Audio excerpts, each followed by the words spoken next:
আসসালামু আলাইকুম। কিসের আসসালামু আলাইকুম?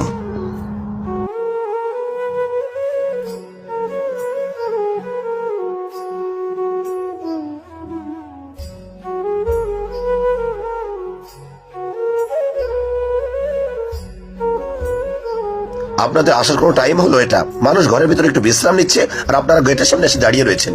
সবাইকে আপনাদের মতো অবসর নাকি? আপনারা অবসর আছেন, যান কোনো কাজ খুঁজেন।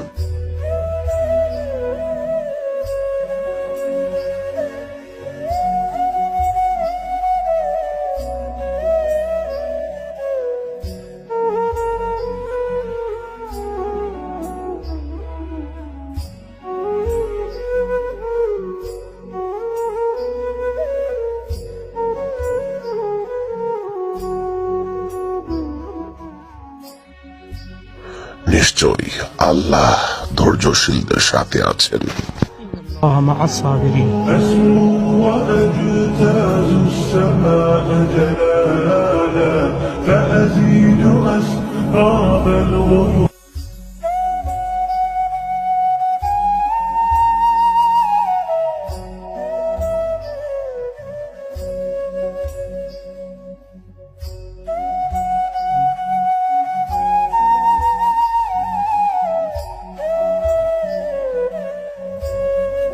আমির সাহেব, আপনি কেন তার কথার জবাব দিলেন না? আপনার তো বলা উচিত ছিল তাবলীগ কোনো অবসরপ্রাপ্ত লোকের কাজ নয়। পুরো পাকিস্তানে আপনার 22টা রেস্টুরেন্ট রয়েছে, আপনার বড় একটি ফ্যাক্টরি রয়েছে।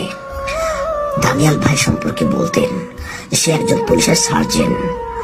আপনাকে বলা উচিত ছিল যে তাবলীগ অবসরপ্রাপ্ত লোকের কাজ নয়। ফরহান ভাই, টাকা পয়সা দিয়ে যদি তাকে ইমপ্রেস করতাম তাহলে হয়তো তার দিলের মধ্যে দিনের মহাব্বত পয়দা হতো না।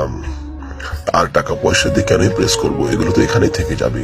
সে আমাদেরকে ধাক্কা দিয়েছে, কথা শুনিয়েছে, আমরা ধৈর্য ধরেছি আল্লাহর সন্তুষ্টির জন্য। হয়তো আমাদের এই ধৈর্য তাকে কবুল করে নিবে এবং তাকে মসজিদে নিয়ে আসবে। ঠিকই বলেছেন আমির সাহেব, আপনার এই ধৈর্য আমাকে অক্ষম করে আমাকে মসজিদে নিয়ে এসেছে।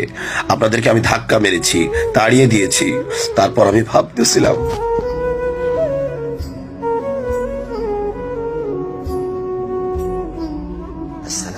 কিসের আসসালামু আলাইকুম? আপনাদের আসার কোনো টাইম হলো এটা? মানুষ ঘরের ভিতরে একটু বিশ্রাম নিচ্ছে আর আপনারা গেটের সামনে এসে দাঁড়িয়ে রয়েছে। সবাইকে আপনাদের মতো অবসর নাকি? আপনারা অবসর আছেন, যান কোনো কাজ খুঁজেন।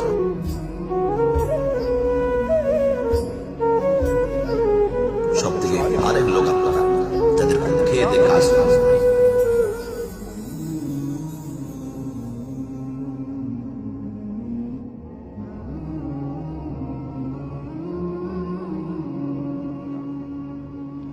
আমির সাহেব, আপনি চাইলে আপনি আমাকে ধাক্কা মারতে পারতেন, আমাকে মন্দ বলতে পারতেন, আমাকে ইনসাল্ট করতে পারতেন, কিন্তু আপনি সেটা করেননি। আপনি ধৈর্য ধারণ করেছেন। আমি মনে করছি আপনার এই ধৈর্যই আমাকে মসজিদে নিয়ে আসছে। আর আমি এই সুন্দর ইসলাম ধর্মকে গ্রহণ করে নিচ্ছি। এখন থেকে আপনাদের সাথে আমি আছি। सुभान अल्लाह। चल दीन की तबलीग में चलने का मजा देख, अल्लाह के रास्ते में निकलने का मजा देख। चल